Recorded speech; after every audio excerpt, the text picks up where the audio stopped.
Good morning. This video is designed to help you better understand how to use your course syllabuses. I belong to a Facebook group of college professors.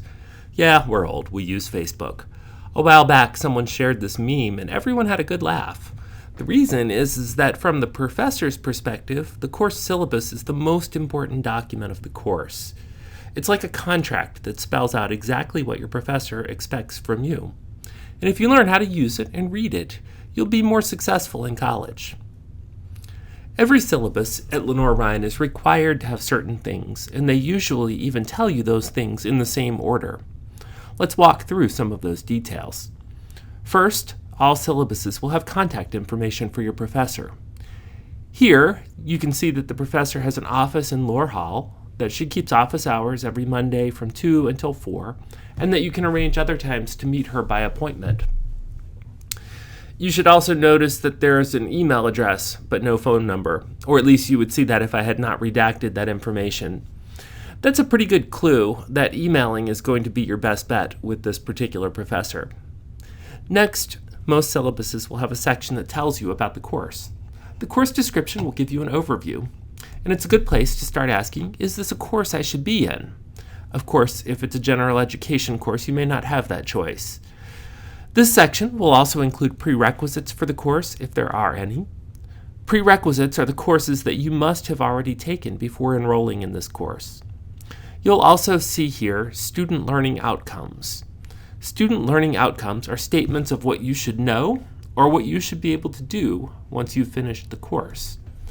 That information can be very helpful for you. It should give you some guidance on how to study for a course, and it should help you to understand why you're doing the reading assignments for a course. Next, you'll see a list of required textbooks and materials. Pay attention. If a book is listed here, you need to get a copy of it. Your professor has every right to expect that you will have that book available and that you will use it to help yourself learn. The course requirements and grading section will help you to understand how your professor will evaluate your learning. This section will help you to understand what kinds of things you will have to do, and it will help you to know how your professor values those things. In this case, the research paper is 40% of the grade.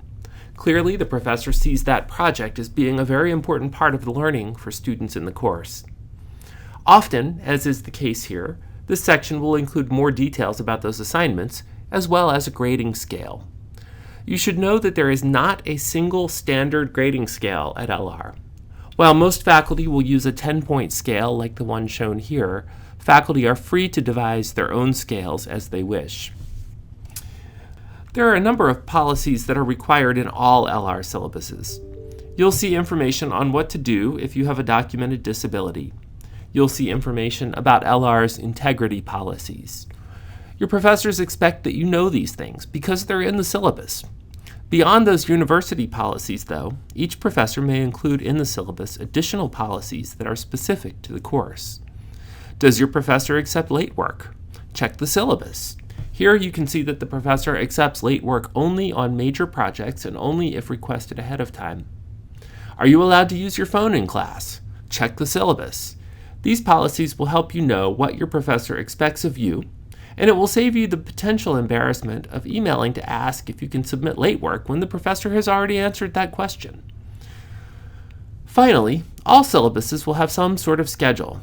Sometimes that schedule will be super detailed, including what you need to read for each class and what you need to do before getting there. Sometimes it will be a more general overview of the schedule, and in that case, the more specific information about what to read when will be in Canvas or distributed in another way. Important, when you see readings or assignments listed beside a date, that means you should complete that work before coming to class. When you take the time to read your syllabuses carefully, you should walk away with several pieces of very important information.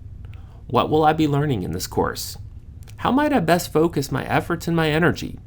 Hint, put more effort into that project that is worth 40% of your grade. How should I plan my time to make sure that I get all the learning done? What are my professor's expectations for me? Taking time to read the syllabus carefully will get you off to a good start in your classes and will help you to thrive.